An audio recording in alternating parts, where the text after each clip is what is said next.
কাজ করি, ওর ভাইকে ফোন দিয়ে এটা জানিয়ে দিই আর বলি তাড়াতাড়ি বাসায় আসতে। ছি, এতটা নোংরা কে হতে পারে?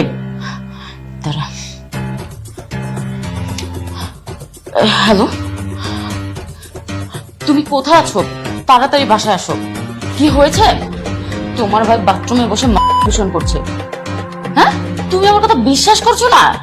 ঠিক আছে, আমি তোমাকে ভিডিও পাঠিয়েছি, তুমি দেখে নিও। তুমি যত তাড়াতাড়ি সম্ভব বাসায় চলে আসো। ঠিক আছে, রাখছি।